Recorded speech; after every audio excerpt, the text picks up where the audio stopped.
Hello, you are listening to or watching What's the Tea? And my name is Lydia. My name's Andy. And we are two former support workers that basically have a natter over a cuppa.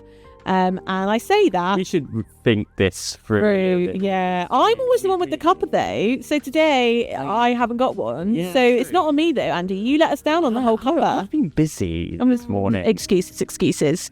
That's your excuse every time. And we are trying to navigate adult life, and in our former support worker life, we sometimes gave some great advice that surprised and shocked us.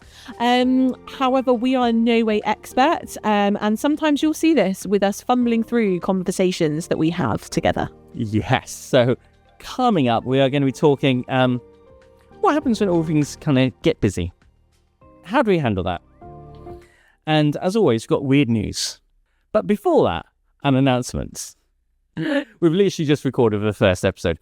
So if there's any sort of feedback about things like the social media ban or anything that we talked about, or if there's any further news about kind of digital communities or anything like that, we're not ignoring you. I promise. It's just that we've literally just recorded. Yeah, and there's normally a 2-week break between one episode and then another one coming out. So you might see us randomly mention it in like episode 4 or something. So if you have commented or want us to comment on it further. Yeah.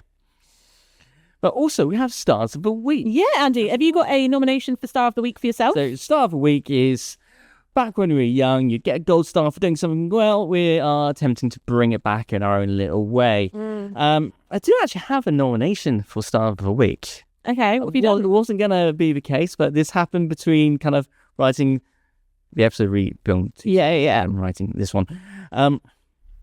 So you know the stuff that you've kind of put around doors and things to kind of stop it from kind of leaking and drag. Like a seal. Yeah, like sealant. Yeah. And that sort of stuff. Spent the weekend working out how to, get that and... Oh, it sounds like such an adulting thing to do. It's ridiculously boring. It's really DIY, very kind of homeowner-esque. It's don't grow up, it's a trap. I just thought of another another gold star for me. Okay. Because I mentioned my last two in the episode that we filmed before for the game. We were doing back-to-back episode filming. Can't believe it was your idea. I know. You forgot. This weekend just gone. Mm-hmm. On your note of like adulting and doing sealant around the door, I didn't do anything as savvy or boring, snazzy as that. However, I had a quite busy month of like extracurricular stuff, social stuff that I had put off chores for quite some time. Yeah. And Saturday, I just spent the day, and I also went out as well to get some things that I needed to. But I just did a chores day, smashed out a lot, felt really good afterwards. And just paced myself to do it. So I didn't try and get it all done in 1 hour. Basically, you did stuff. Yeah, I did stuff. Well done. Thanks. Now, against the backdrop of doing stuff and backdrop of, we've mentioned a few times now, we've recorded this back to back with the last one, and we might be appearing a little bit unhinged at points as a result. I guess, why are we recording the two back to back? We don't normally do it quite so. No, there is 2 reasons for this. First one, technical issues meant that we weren't able to do the last episode last week. Yeah. Because we were super busy, we're super busy people, we couldn't get it done last week. And then because we're super busy, we were like, well, there's not going to be another time to do an episode 2. Especially not in person. Not in person, yeah. So we were like, let's just do that back to back. And obviously, as some of the listeners may or may not know, I've obviously now relocated to Paynton because we have a project down there.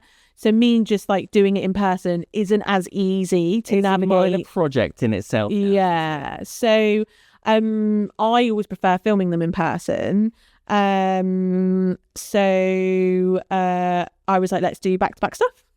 Fair enough. So, talking about kind of being busy, I guess we need to kind of start off with kind of talking about what does that look like? How does that feel? Yeah. And I guess for different people, that can look different. So, I know when, if I'm email stuff, for example, I can just put it down on my little task list and it'll happen eventually. But if I'm given like verbal instructions, or if I'm given like a verbal list of things to do, all of a sudden my brain kind of goes not into overdrive, becomes very aware of, well, I need to do that, I need to do that, I need to do that, and it suddenly becomes quite, I'm like, I'm not actually gonna hold all of this stuff in my brain. I'm like, okay. And I've asked for things to be written down before, because I'm like, I don't know where to start. And I think that is a thing for some people, and that I get so overwhelmed. Like, you just like that. Basically, what you just described is how I feel, and the only way that I can say is I feel overwhelmed. I can feel quite stressed about it, and then I feel as well like, I don't know how in my personal, I think a lot of people would think, work life, referring to this topic as work life. I get it in my personal life as well, where things are so busy in my personal life that I'm an introvert and I just don't know how to navigate that. And I can get quite stressed, and it comes out in like a lot of physical health issues. So I now plan my time, my calendar, work-wise and personal-wise. I think more effectively. Still don't get it 100% right, but definitely better than previous, for sure. Yeah. I think some other people, it might be more of a kind of brain fog type thing, whereas like you kind of know this stuff, but you can't quite see it. You can't quite know where you're going with it. Or like you procrastinate because you're like, I don't know where to start, so there's no point starting. Or just like, I don't know, like numb. Yeah. Like I've had that where I'm just people like talking to me and I'm just like not really there. I'm like, I'm vacant, I'm disassociating, I'm numb because I guess my nervous system is just heightened because of all the things that I have to do. But also sometimes I think that's extreme end. I think also managing time when you're really busy, it can just look as simple as things like forgetting to drinking enough during the day. Yeah. You might not necessarily be to the extreme that we just talked about, but you might get a bit of a headache. So I think it does come out. There's like get a bit tired. It's like there's like a spectrum, isn't there? I think there's like really extreme cases of how busy can affect you, and like to the extreme, and I guess minor. Andy, have you found anything that you have found to be helpful during those times? A helpful thing, asking for a friend, clearly. Asking, obviously. Writing it down. Okay, just like a list, just having a list of both things that need to be done more urgently, and things that need to be done less urgently. So when you say you write it down, because this is just like something that this is curious for me, is it a case of, let me just find a random piece of paper, or do you have something? It's on my laptop, work-wise. Oh, okay. So do you have it like, but at home though, if you have at home, I've got an app called Noplex. Okay. Which basically takes your task list, or at least things you want to do today, and it puts it on your lock screen. Oh. So every time you pick up your phone, you can't escape it. Oh, I might need to download that. It's there in front of you. Yeah. I think I'm definitely better at noting things that I need to do down at work compared to home life. Yeah. Home life, I'm like, I'll remember. I never remember. And I'm far more organised and professional and just better in my work life than my personal life. For me, I have to write it down. Like I have a notepad, and like following a meeting, I'm like, I'll do this. It's really rough. I'm not gonna do it straight after the meeting, so then it's just done. But then I have like a more formal looking nice to-do list of like the bigger projects that I need to do, because like you said, if I don't write it down, I forget. Then my boss is like, why haven't you done this? It's like, totally forgot. I'm like, because you asked me to do it via a phone call. But also I think as well, email me. It helps, I think, get everything. For me, I'm quite a visual person. So having it written down just helps me go, okay, what are my priorities? What are my not priorities? So I think for me, one thing that I find that helpful, for me, so recently, obviously, I have changed jobs in the last year within the organisation. So I'm a lot busier. There's a lot more bigger work pieces that I need to work on. And I have found that removing myself from the environment in which I'm really busy and the things I need to do has been really helpful, whether it's in a coffee shop or working from, I've been borrowing someone's study in their house, someone I know. Just a random. Yeah, I'm just bringing it someone's house to clarify. Study. It's my parents' study. And I found that really helpful. And also it's just helped me feel less stressful and that I'm managing things better because I'm like removing myself from a very busy environment where I find it hard to just focus. Also, removing myself gives me just a good perspective because I'm not in it. And then getting those tasks done has been the biggest thing that has helped me. And I've only started doing it in the last few weeks. And already I've noticed a huge difference in terms of my stress levels and just like diary time and emails being on top of them. I found that a great source. So I think home life or work life, sometimes you just need to remove yourself to give yourself a bit of perspective and to allow you that time to just think, look at what you need to do to then do it. That's just something that's been helpful for me. I don't think there's an app that does that. Or an app that removes forces you to get out yourself and get out and clear your head. No idea.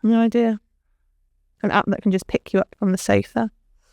But I guess because obviously we always focus it in terms of a work sense, and I'm totally aware that people are like, I'm not necessarily that busy in work. It's everything else.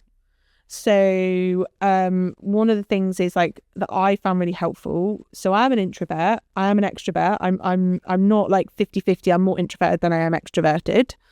And I found that I was really busy outside of work, like seeing people that wanted to see me. I love hanging out with my friends, love seeing my family, love doing new things, creating memories. So how do you deal with all that jazz?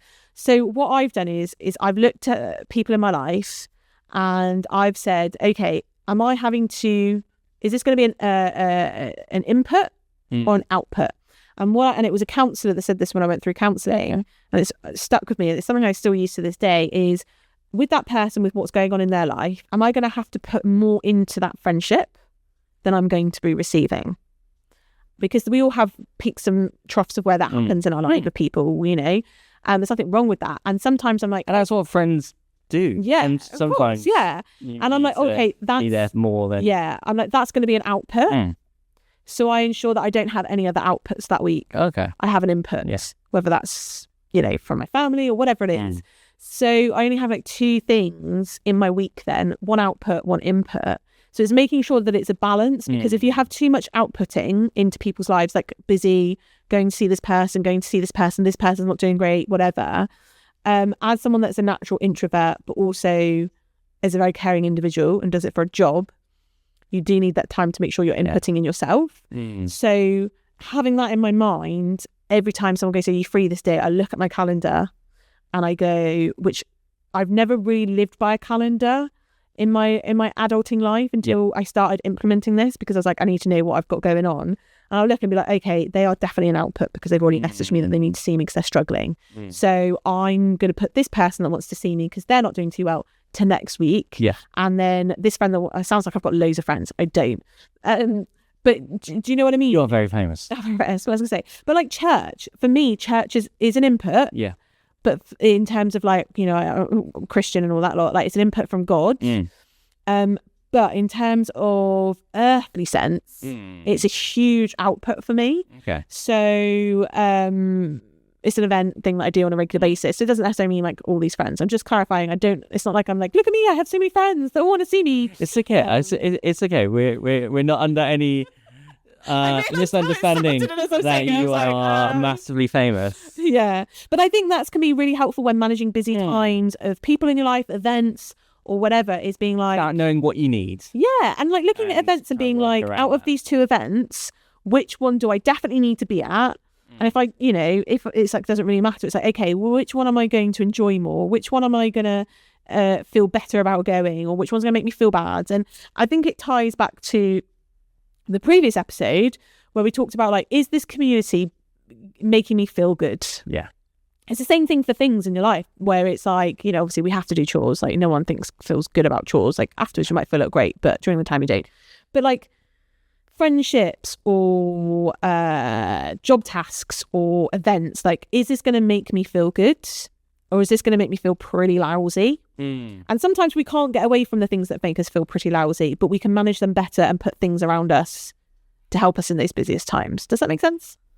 Yes. Like, even if, if doing chores makes you feel lousy, Yeah.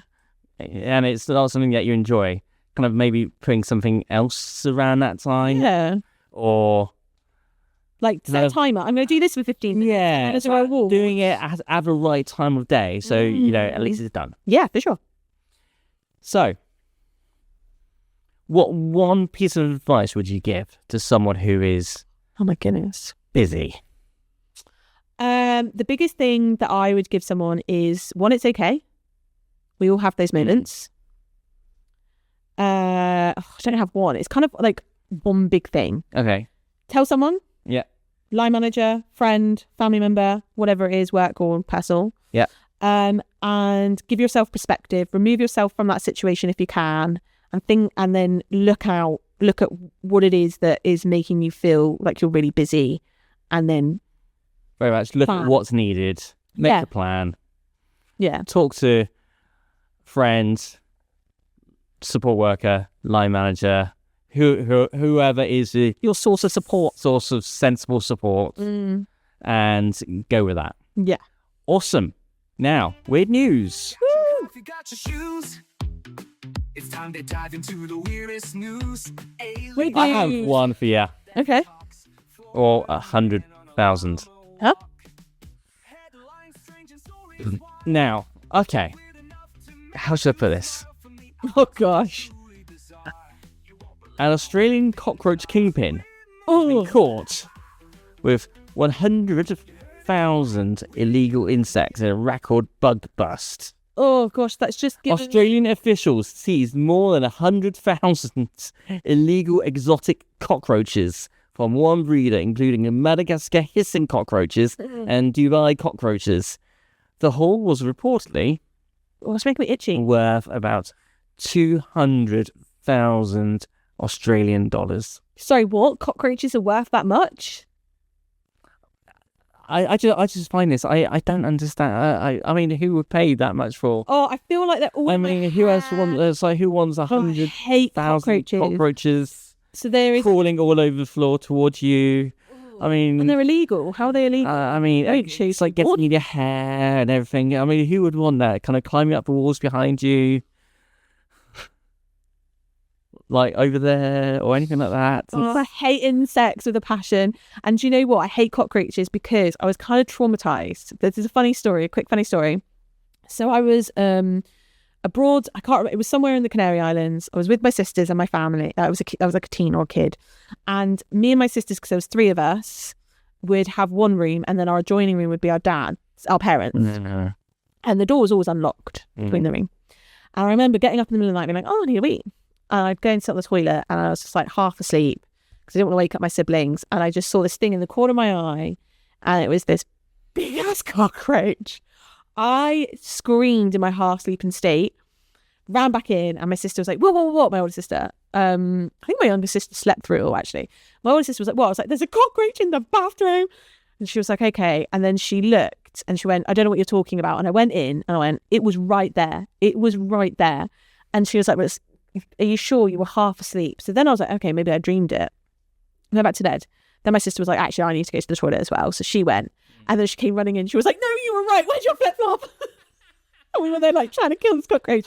And in this particular hotel, I don't know why, but there were so many cockroaches like outside or whatever. And we remember being in the restaurant and we saw this cockroach crawl into this woman's shoe. Okay. So that's why I hate cockroaches, because I was traumatized. On a less disturbing note, I think. Yeah, sorry. Now I feel like there's a cockroach in my hair. Ugh. Probably looks it with my bird's nest that somebody's called for it. Anyway. Oh, wow. Way to make myself feel good about myself. Anyway. Whew, let's go. So I can relate to this. When you go out for a nice night and turn into the star. I'm the star of this podcast. We've already turned it. I love how we've gone from cockroaches to It's this sort of tone. Moving on. Doing a very good job at trying to. At a live La La Land concert in Sydney, Okay.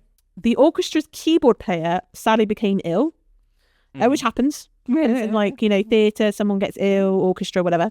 So the conductor asked if anyone in the audience could sight read. A 21-year-old student, Sterling Nasser, stepped in and played the second half with the orchestra, including improvising a tricky solo. I came for a nice evening and accidentally joined the band, said the 21-year-old individual. So they ended up going to enjoy the show and ended up playing in it because someone last minute fell ill and obviously became needed a specific person to play this instrument. Yeah. And they Not just stepped part up. of the band, arguably the star of the show. Yeah. I don't know, even if I could do it, I don't think I would. Just like no prep I times. think if you liked the show and if you felt Maybe, yeah. I think you probably. But hats off to the 21-year-old though for stepping up they're and saving the show, because they would have had a lot of unhappy people if they'd had to cancel the show last minute. I mean, they're probably into music. It's probably in there, gonna do them in their DNA or something. Yeah. in the long term. So there you go. Yeah. Cockroach to being a star. And on that note, thank you for watching and or listening to What's the Tea. Please find us on all your favourite podcast platforms or on the YMCA Exeter YouTube channel. Until next time, take care now. Bye, guys.